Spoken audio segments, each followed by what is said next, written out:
მოგესალმებით ყველას. მოდი ასეთი რამ წარმოიდგინეთ. უყურებთ საგნის ჩრდილს კედელზე. ხედავთ ბრტყელ, ორგანზომილიან ფორმას და გონიათ, რომ ეს არის მთელი რეალობა. ასე ვთქვათ, აბსოლუტური ჭეშმარიტება. ხო, იმიტომ რომ სხვა არაფერი ჩანს იმ მომენტში. ზუსტად.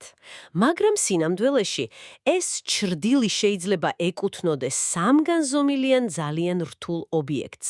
ობიექტს, რომელსაც სინათლე სხვადასხვა კუთხით ეცემა და ჩვენ უბრალოდ ერთ-ერთ პროექციას ვხედავთ. კი ბატონო. და თქვენ წარმოიდგინეთ, ზუსტად ეს ემართება ჩვენს გონებას, როცა ვუყურებთ ერთ კონკრეტულ, ერთი შეხედვით სრულიად უწყინარ მათემატიკურ განტოლებას. კითხვა ასეთია, ჩვენს დღევანდელ სიღრმისეულ განხილვაში რას უდრის ფუნქცია x-დან, ანუ f of x, თუ მოცემული გვაქვს, რომ f-ს მინუსიანი 1 შეფარდებული x-თან უდრის x კუბს მინუს 1 შეფარდებული x კუბთან. ერთი შეხედვით ეს არის ჩვეულებრივი მშრალი ალგებრული ამოცანა. აი სკოლის გამოცდაზე რომ შევხვდებოდით, ზუსტად ისეთი. კი, ნამდვილად ეგრე ჩანს. მაგრამ თუ ამ ამოცანას ზედაპირს გადავაცლით, ის გადაიქცევა ძალიან დამაინტერესებელ ინტელექტუალურ მოგზაურობად. მოგზაურობად, რომელიც, როგორ თქვა, იწყება ფურცელზე დაწერილი ფორმულებიდან და სრულდება სამყაროს გეომეტრიის და საერთოდ რეალობის სტრუქტურის სრულიად სხვაგვარი აღქმით. მოკლედ, დღეს ჩვენი მისია სწორედ ეს არის.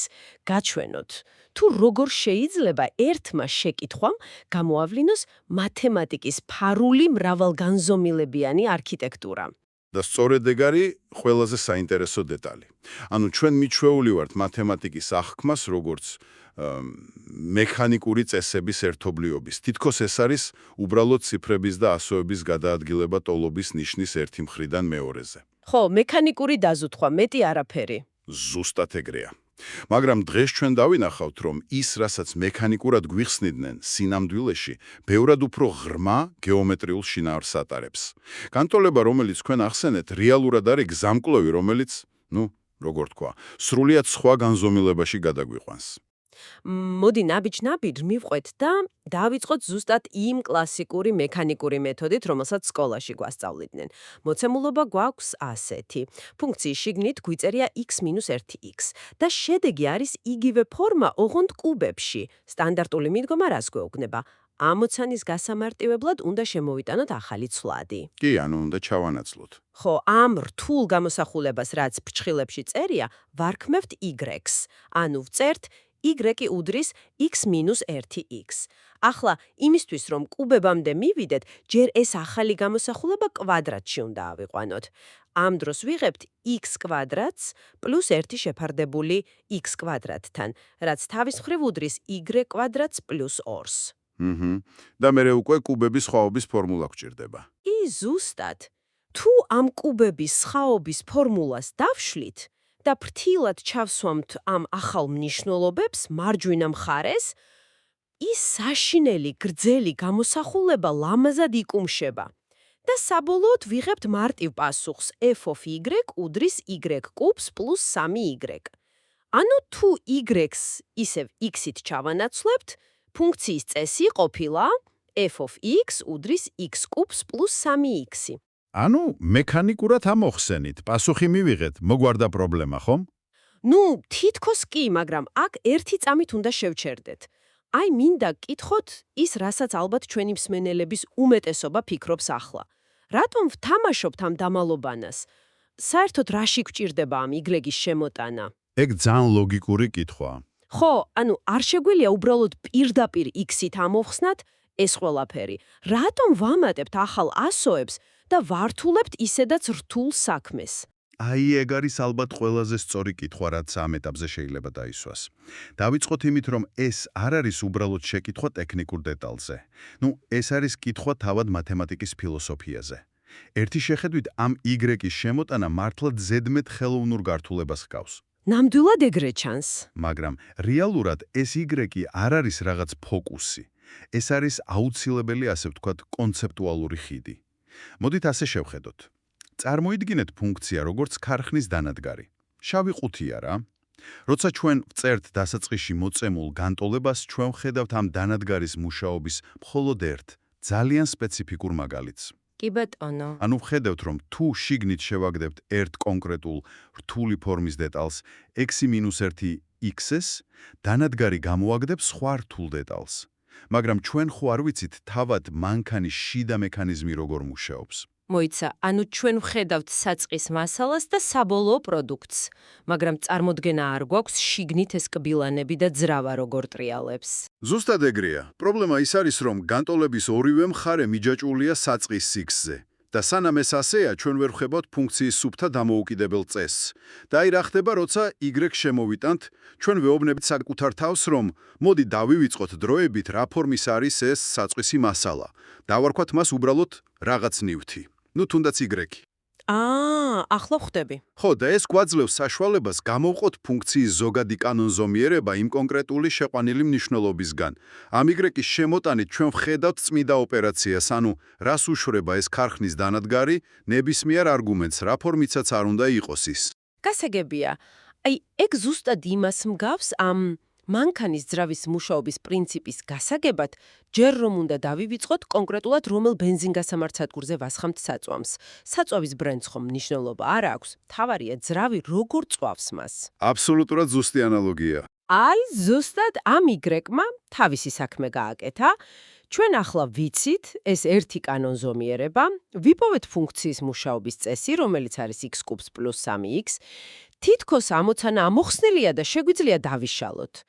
მაგრამ ახლა იწყება ყველაზე უცნაური ნაწილი. აი ზუსტად, მთავარი ინტრიგა. რა მოხდება, თუ ამ სისტემას, სადაც უკვე დავადგინეთ ერთი წესი, დავამატებთ კიდევ ერთ დამატებით წესს? ხო არ დაინგრევა მთლიანი სტრუქტურა? აი აქ იწყება ნამდვილი მათემატიკური კონფლიქტი. მოდით, სისტემაში შემოვიტანოთ მეორე განტოლება. ვთქვათ, ვიღაცამ გითხრა, რომ ჩვენი ფუნქცია კიდევ ერთ წესს უნდა ემორჩილებოდეს. f(x) minus f(x) უნდა უდრიდეს ისევ x კუბს minus 1x კუბს. ჩვენ ხომ უკვე გვაქვს პირველი განტოლება და ახლა ვამატებთ ამ მეორეს. კი, ვამატებთ. და თუ ვივარაუდებთ, რომ ფუნქცია კუბური ფორმისაა, რადგან მარჯვენა მხარეს კუბები გვაქვს და მოვძებნით რაღაც ax კუბს პლუს bx ფორმის ამოხსნას, ეს მეორე განტოლება საკმაოდ მარტივად გვაძლევს პასუხს. ის გვეუბნება, რომ f(x) უბრალოდ უდრის x კუბს. მოიცა. მოდი გავიაზროთ ეს.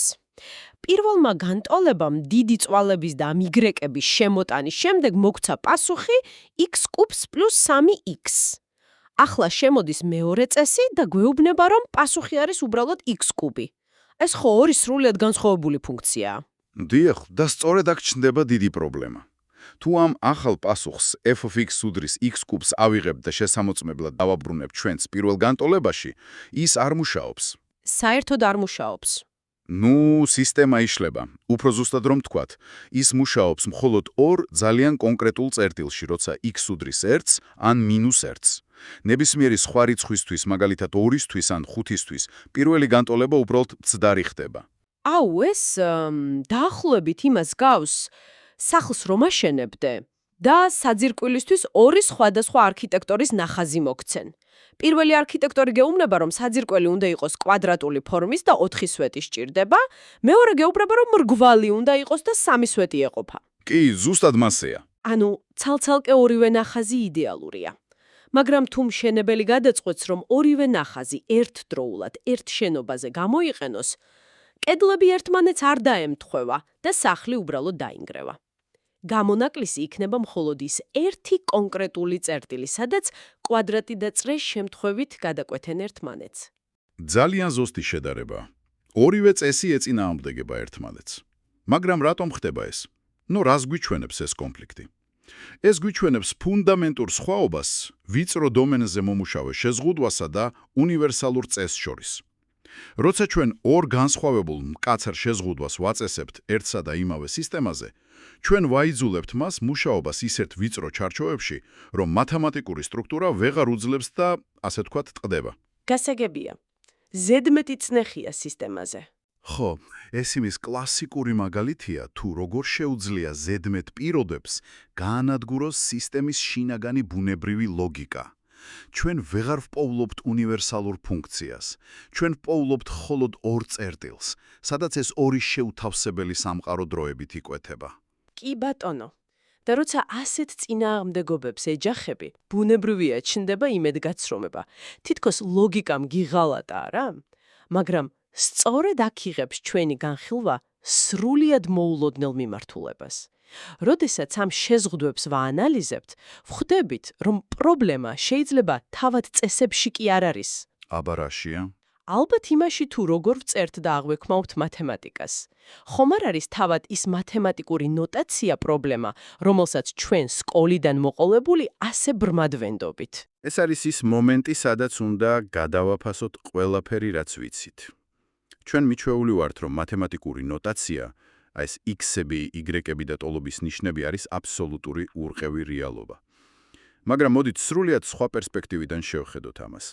ამოცანაში სინამდვილეში 2 კი არა, 3 სუბიექტია ჩართული. 3? აბა, მესამე რომელია? პირველი არის დამალული წყარო, საწყისი პარამეტრი, ანუ თვითონ x-ი. მეორე არის ხილული არგუმენტი, ის რაც ჩხილებში გვიწერია. მოდი მას a დავარქვათ, რომელიც უდრის x-x-ი.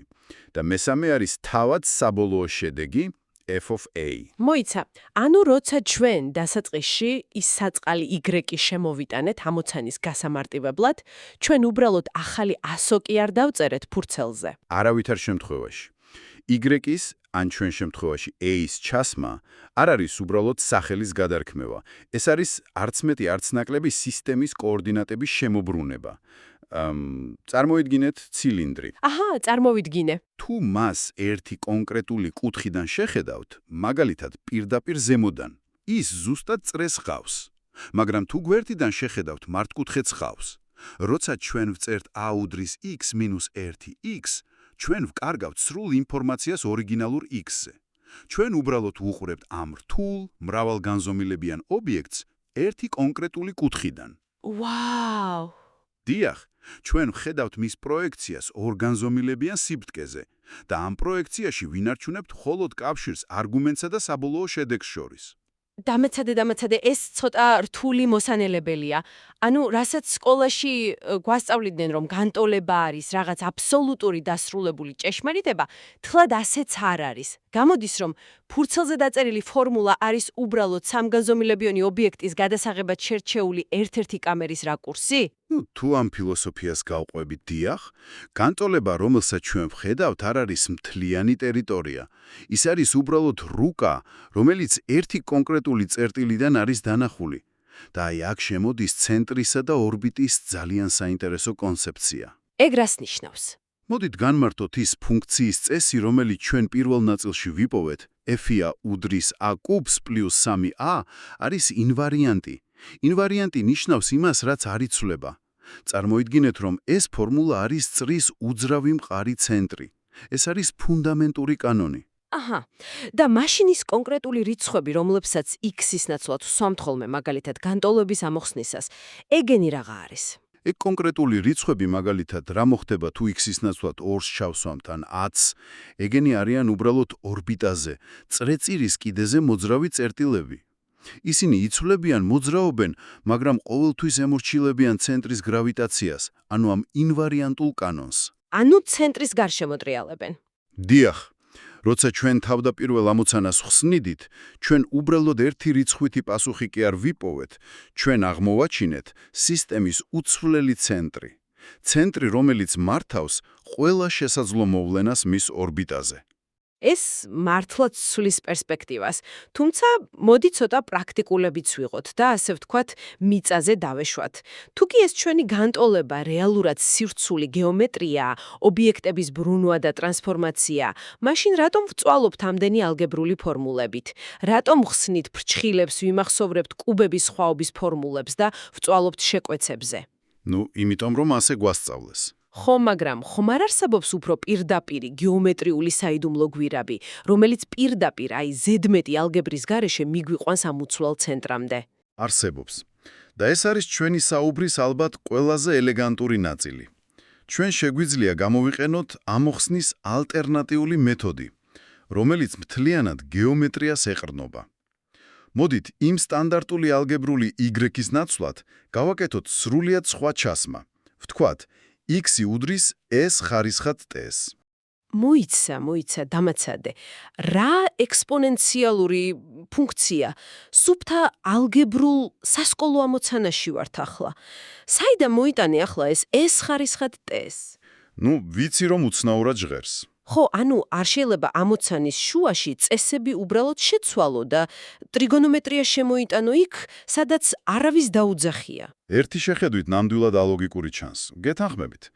მაგრამ ეს არ არის წესების დარღვევა. ეს არის ზუსტად ის საიდუმლო გვირაბი, რომელიც თქვენ ახსენეთ. მოდით ვნახოთ, რა ხდება, როცა x-ის ნაცვლად s ხარისხად ტესს ვსვამთ. ჩვენი საწყისი არგუმენტი ხომ იყო x minus 1x. კი, ეგ იყო. ხო და თუ x არის e ხარისხად t, მაშინ 1x არის უბრალოდ e minus t ხარისხში. ანუ ჩვენ ვიღებთ გამოსახულებას e ხარისხად t-ს minus e უარყოფითი t ხარისხით. მათემატიკაში ვინც ტრიგონომეტრიას კარგად იცნობს, მაშინვე იცნობს ამ ფორმას. ეს სხვა არაფერია თუ არა ჰიპერბოლური სინუსი, გამრავლებული 2-ზე, ანუ 2 სინუს ჰიპერბოლური t. კარგი, დაუშვათ დავიჯერე, რომ ეს ჰიპერბოლური სინუსია. რა არის ეს საერთოდ და რას გვაძლევს ამოცანის ამოხსნისას? რატომ გვიადვილებს საქმეს? ჰიპერბოლური სინუსი მარტივად რომ ვთქვათ, არის ფუნქცია, რომელიც წრესნაცვლად ჰიპერბოლის ფორმას აღწერს. მაგრამ თავარი მაგია ახლა იწყება. ჩვენ ხომ მარცხენა მხარე ვაქციეთ ორჯერ ჰიპერბოლურ სინუსად. ახლა ვნახოთ მარჯვენა მხარე, სადაც კუბები გქონდა. x კუბს minus 1x კუბი. იგივე ლოგიკით ეს პირდაპირ გარდაიქმნება ორჯერ ჰიპერბოლურ სინუს 3t. ანუ სამმაგ კუთხეზე გავედით. დიახ, მივიღეთ სამმაგი კუთხე და აი აქ ერთვება გეომეტრიის ძალა. ტრიგონომეტრიაში არსებობს მზა ფორმულა. ჰიპერბოლური სამმაგი კუთხის იდენტობა. ის გვეუბნება, რომ ჰიპერბოლური სინუსი 3t უდრის 3ჯერ სინუს t-ს პლუს 4ჯერ სინუს კუბი t. და თუ ამ მზა ფორმულას გამოვიყენებთ, ყოველგვარი ფრჩხილების გახსნის, x-ების შეკვეცის და კვადრატში აყვანის გარეშე, აი პირდაპირ ერთ ხაზში ვიღებ ჩვენს პასუხს. f-ისა უდრის a კუბს პლუს 3a. ვაუ, ეს მართლა დაუჯერებელია. ეს ზუსტად იმ გვირაბს გავს. აი წარმოიდგინეთ, ჩვენი მსმენელიც რომ მიხვდეს. ვდგავართ უზარმაზარი მთის ძირას, ეს მთა არის ალგებრა. კლასიკური მეთოდი არის ის, რომ ზუგჩანთას ვიკიდებთ ვოფლიანდებით და ნელ-ნელა ბილიკ ავდივართ მთის მწვერვალზე, ფორმულების დამახსოვრებით, რომ მერე მეორე მხარეს როგორმე ჩამოვიდეთ. კი, ძალიან დამღლელია ეგზა. ეს ექსპონენციალური ჩასმაკი არის ტრაქტორი, რომელმაც პირდაპირ გაჭრა გვირაბი მთის შიგნით. ჩვენ უბრალოდ შევედით გვირაბში გეომეტრიის დახმარებით და წამებში აღმოჩნდით მთის მეორე მხარეს. ასე იდეალურად. მათემატიკაში არსებობს ასეთი ცნება ჩებისევის პოლინომები. არ მინდა მსმენელი რთული ტერმინებით დავღალო, მაგრამ მარტივად რომ ავხსნათ, ეს პოლინომები არის ერთგვარი ლექსიკონი. ლექსიკონი, ანუ რას თარგმნის? ისინი თარგმნიან ტრიგონომეტრიულ ენას ალგებრულ ენაზე. როდესაც ჩვენ ალგებრაში ვხედავთ გამოსახულებებს, რომლებიც შეიცავენ x plus ან minus 1x ფორმებს, ეს ჩებისევის პოლინომები გვეუბნებიან ფარულ საიდუმლოს. თითქოს გეუბნებიან, ჰეი, რასაც თქვენ უყურებთ, რეალურად ალგებრა არ არის. ეს არის ტრიგონომეტრიული იდენტობა, რომელსაც უბრალოდ ალგებრის ნიღაბი უკეთია. და როცა ამ ნიღაბს ხსნით, პრობლემა თავისით იხსნება. ახლა უკვე სულ სხვა სურათს ვხედავ. გამოდის, ალგებრა აქ უბრალოდ კოსტიუმია, შენიღბროა. მაგრამ ეს აჩენს ერთ ძალიან ლოგიკურ, თითქმის ფილოსოფიურ კითხვას. თუ ეს ყველაფერი სინამდვილეში გეომეტრია, ტრიგონომეტრია და ჰიპერბოლური ფუნქციებია, სად არსებობენ ისინი? სად არის ის უმაღლესი სივრცე, სადაც ეს ალგებრა და გეომეტრია ერთიანდება? სად ხდება ეს ყველაფერი? აი, ახლა მივედით იმ საკითხამდე, სადაც მათემატიკა პირდაპირ ხელოვნებას ემსგავსება. არსებობს კონცეფცია, რომელსაც შეგვიძლია უწოდოთ წრესპირალის მრავალსახეობა. ინგლისურად მას manifold ქვია. მრავალსახეობა, მოდი ეს გავშიფროთ. რას ნიშნავს მრავალსახეობა, რომ მსმენელისთვის მარტივად გასაგები იყოს? მრავალსახეობა წარმოიდგინეთ როგორც სივრცე, რომელიც ახლოდან ერთნაირი ჩანს, მაგრამ შორიდან სულ სხვა ფორმა აქვს. მაგალითად, დედამიწა ავიღოთ. როცა ქუჩაში მივდივართ, დედამიწა ბრტყელი გვეჩვენება, ხო? კი, რა თქმა უნდა. ჩვენ შეგვიძლია დავხაზოთ ბრტყელი რუკა და გამოვიყენოთ მარტივი გეომეტრია. მაგრამ თუ კოსმოსში გავფრინდებით და მასშტაბს გავადიდებთ, დავინახავთ, რომ ეს ბრტყელი ზედაპირი სინამდვილეში სფეროს, გლობუსის ნაწილია. მრავალსახეობა არის ზუსტად ეს უფრო დიდი რთული გეომეტრიული სივრცე, რომლის მხოლოდ მცირე ლოკალურ ნაწილს ვხედავთ ჩვენ. აჰა. და ჩვენი განტოლების შემთხვევაში რა არის ეს სფერო? რა ფორმა აქვს ამ მრავალსახეობას? ჩვენი განტოლებისთვის ეს სივრცე იქმნება ზუსტად იმ ექსპონენციალური რუკით, z უდრის e-ხალისხად t. მოდით გონებაში დავხატოთ, როდესაც t არის ჩვეულებრივი ნამდვილი რიცხვი, მაგალითად 1, 2, 3, ეს ფორმულა სივრცეში ხატავს ლოგარითმულ სპირალს. სპირალს, რომელიც ცენტრიდან იწყება და უსასრულოდ იშლება. კი ბატონო. მაგრამ თუ t-ს წარმოსახვით რიცხვად ვაქცევთ, ანუ კომპლექსურ სიბრტყეში გადავდივართ და ვწერთ s ხარისხად i გამრავლებული კუთხეზე, ეს იგივე ფორმულა მოულოდნელად კრავს შეკრულ წრეს. მოიცა?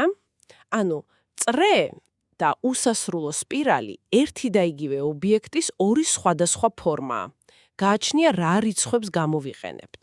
ზუსტად ეგრეა. ამიტომაც ვუწოდებთ მას წრეს სპირალს. და ყველაზე მთავარი აღმოჩენა აქ ის არის, რომ რიცხვები და განტოლებები არ არის ერთმანეთისგან მოწყვეტილი ცნებები, რომლებიც სადღაც ჰაერში დაფრინავენ. აბა რა არიან? ისინი ამ გრანდიოზული სპირალის კიდეზე განლაგებული კონკრეტული წერტილებია. ჩვენი ალგებრული განტოლება კი სხვარაფერია თუ არა წესი, რომელიც გვეუბნება თუ როგორ უნდა ვიმოგზაუროთ ამ სპირალის ერთი წერტილიდან მეორეში. ვაუ, ეს მართლა აფართოებს გონებას. მოდი დავაკონკრეტოთ, რომ ჩვენმა მსმენელმა კარგად გაიაზროს. გამოდის, რომ დავიწყეთ სკოლის სტანდარტული ალგებრის ამოცანიდან, სადაც უბრალოდ ვეძებდით f of x-ის, ფურთელზე ვშლიდით ფრჩხილებს და უცებ უბრალოდ მასშტაბის გადიდებით სრული ზუმაუთ რომ გავაკეთეთ, აღმოჩნით იქ, სადაც დავინახეთ მათემატიკური სამყაროს კოსმოსური არქიტექტურა. დიახ, და ამიტომაც არის ეს ასეთი მნიშვნელოვანი. ამ დონეზე მათემატიკა წყვეტს უბრალოდ გამოთვლადობას. ის აღარ არის ციფრების მექანიკური მიმატება გამოკლება. ის ხდება წმინდა გეომეტრია. ულამაზესია. ნამდვილად, განტოლების ამოხსნის ნაცვლად ჩვენ ფაქტობრივად ვიპოვეთ თავად ის სივრცე, სადაც ეს განტოლება ბუნებრივად თავისით არსებობს. ჩვენ არ ვეძებთ პასუხს, ჩვენ ვაკვირდებით სივრცის სტრუქტურას და ვხედავთ, როგორ იბადება ეს პასუხი თავისით. დაუჯერებელი მოგზაურობა გამოგვივიდა დღეს. მოდით მსმენელისთვის შევაჯამოთ ეს ყველაფერი, რადგან საკმაოდ ღრმა და მრავალფეროვანი გზა გავიარეთ ამ სიღრმისეულ განხილვაში. ჩვენ დავიწყეთ რიგითი მშრალი ალგებრული ამოცანით, განვიხილეთ მექანიკური ამოხსნა და მივხვდით, რომ ახალი ცლადის შემოტანა არ არის უბრალოდ ასოების თამაში, არამედ აუცილებელი კონცეპტუალური ხიდია წესისა და არგუმენტის გასამიჯნად. კი, ზუსტად მანდიდან დავიწყეთ. შემდეგ შევეჯახეთ წესების კონფლიქტს, რამაც დაგვანახა, რომ ჩვენი ალგებრული ნოტაცია სინამდვილეში 3D ობიექტების ორგანზომილებიანი პროექცია და ბრუნვაა. მერე ვიპოვეთ ის იდეალური საიდუმლო გვირაბი ჰიპერბოლური გეომეტრიის სახით, რომელმაც ალგებრას ნიღაბი ჩამოხსნა და საბოლოოდ გავხდით ამ წარმოუდგენელი წრე სპირალის მრავალსახეობის მკვლევარებად. ნამდვილად, ეს მოგზაურობა გვიჩვენებს ერთ უმნიშვნელოვანეს ჭეშმარიტებას. აღქმის კუთხის შეცვლა სრულად ცვლის ჩვენს ხედვას. პრობლემა, რომელიც ერთ განზომილებაში, მაგალითად ალგებრაში, გამოიყურება როგორც მოუხელთაბელი, რთული და დამღლელი, შეიძლება აღმოჩნდეს წარმოუდგენლად მარტივი, ბუნებრივი და ელეგანტური, თუ მას სხვა განზომილებაში, გეომეტრიულ სივრცეში გადავიტანთ. აბსოლუტურად გეთანხმებით. და მახსენდება ის ჩვენი საწყისი მეტაფორა პლატონისეული ჩრდილი კედელზე. ჩვენ დავიწყეთ ჩრდილის შესწავლით, ალგედრული ასოებით და დავასრულეთ იმ სინათლის წყაროს აღმოჩენით, რომელიც ამ ჩრდილს ქმნის. მაგრამ, სანამ დაგემშვიდობებით, მინდა ერთი ფინალური, ცოტა პროვოკაციული აზრი დაგიტოვოთ საფიქრალად. აბა, გისმენთ? ჩვენ ვისაუბრეთ მათემატიკაზე, მაგრამ თუ კი მათემატიკური განტოლებები, რომლებსაც ჩვენ ფურცელზე ვწერთ და რომლებსაც ასე უსიტყვოდ ვენდობით, სინამდვილეში მხოლოდ უფრო მაღალგანზომილებიანი სივრცის მიერ დატოვებული გეომეტრიული ჩრდილებია. რას გვეუბნება ეს ჩვენი სამყაროს ფიზიკის კანონებზე? ძალიან საინტერესო კითხვაა. ხომ, ანუ იქნებ გრავიტაცია, რომელსაც ყოველდღე ვგრძნობთ, ან თუნდაც კვანტური მექანიკა, რომლის პარადოქსების ამოხსნასაც საუკეთესო გონება წლებია ცდილობს, უბრალოდ ასეთი ორბიტები და ორგანზომილებიანი ჩრიდელებია. ჩრიდელები, რომელთა მიღმაც რაღაც გრანდიოზული, ჩვენთვის უხილავი მაღალგანზომილებიანი ინვარიანტული ცენტრი იმალება. დაფიქრდით ამაზე. მადლობა, რომ ჩვენთან ერთად იმოგზაურეთ ამ სიღრმისეულ განხილვაში. დროებით.